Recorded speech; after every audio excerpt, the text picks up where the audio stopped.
that no bastard ever won a war by dying for his country. You won it by making the other poor dumb bastard die for his country.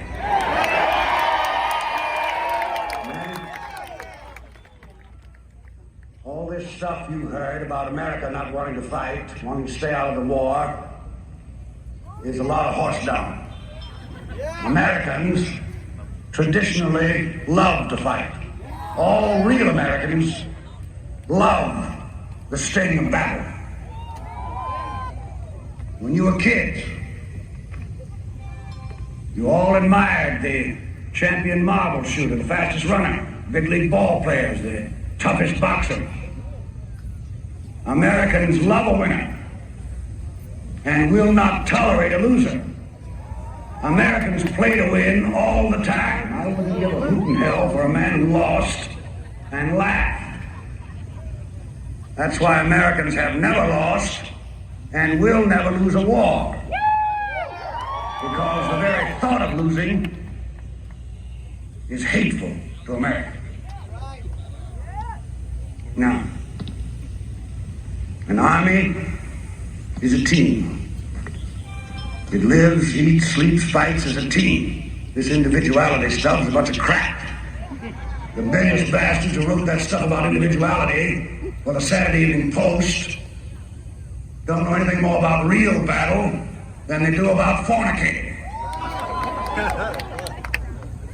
Now we have the finest food and equipment, the best spirit, and the best men in the world. You know, thank God, I actually pity those poor bastards we're going up against. By God, I do. We're not just going to shoot the bastard. We're going to cut out their living guts and use them to grease the treads of our tanks.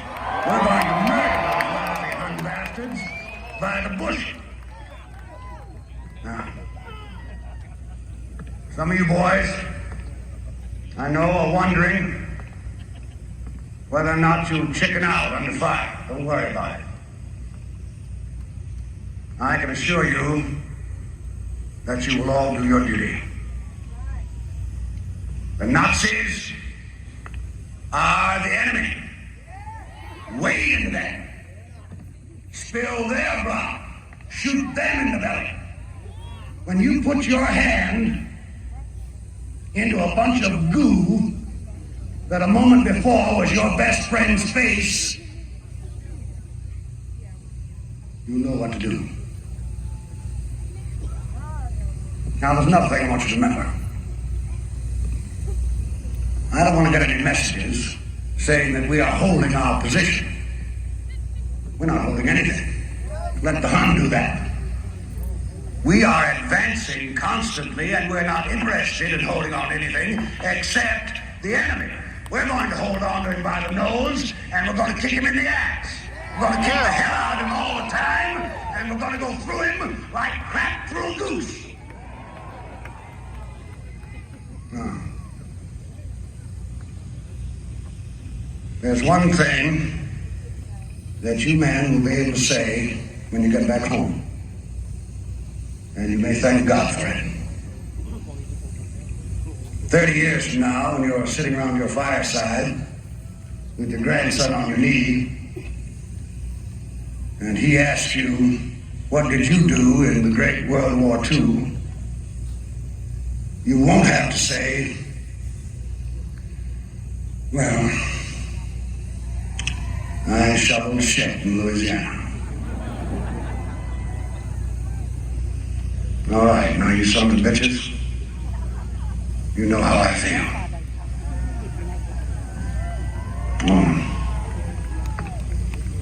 I will be proud to lead you wonderful guys into battle anytime, anywhere. That's all.